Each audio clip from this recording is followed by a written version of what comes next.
Hello, sports fan. This is Steven here for Sports Choice Plus. I'm bringing you a very special breakdown. I'm going to be covering the dark horses for MVP. Before I get right into that, I want to make sure you're subscribed to the YouTube channel so you can get all the updates and all the breakdowns. Without further ado, let's get right into it.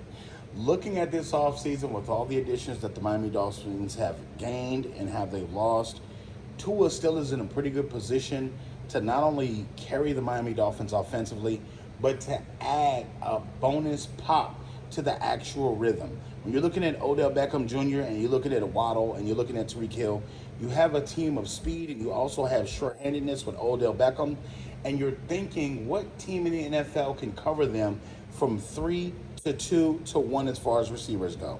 When you're talking about the run game, they possess a runner that can essentially run the ball, that can move the chains. They have a pretty decent offensive line, and you're thinking at Tua is slinging the ball left and right, 4,000 yards, 3,000 yards, 4,000 yards. Tua has showed us that he can not only do things with the ball, but he can stay healthy at this point.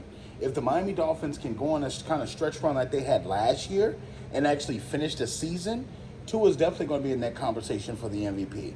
When you think about having home games possibly at that Hard Rock Cafe Stadium in Miami, that's an advantage. So when you think of if they shore up a couple of mistakes that they made last year and they win a couple of those close games that they lost last year, you're talking about a whole different conversation for the Miami Dolphins. I think the offense is going to be improved. I think they're going to have a better play calling system as far as better plays. I think Coach McDaniels is going to give them even better plays this year. And I see every year they're evolving. Every year they're stacking and building.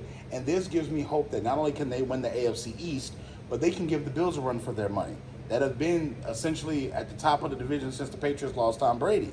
So you got to think about this. Not only as the NFL's passing leader, he can not only do things with the ball as far as making his receivers look good, and you possibly could have 3 1,000-yard receivers all on the same team.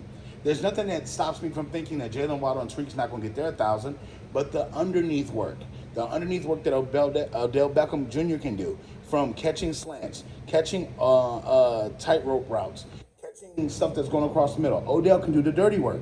And you have the backup tight end that they got from Atlanta. It's a number of playmakers that they have on this offense for Miami that's going to continue them moving the ball down the field. So if they have an opportunity to have a stretch run where they can rattle off wins, I believe they can do this. And I think Tua is going to be the one to lead them to the promised land. I believe in Tua and the Miami Dolphins, and I think he's going to be in the front runner for MVP as a dark horse. So all you Miami Dolphins fans, get in the comment section. All you NFL fans, get in the comment section. Definitely check out Sports Choice Plus, and we'll see you on the very next episode.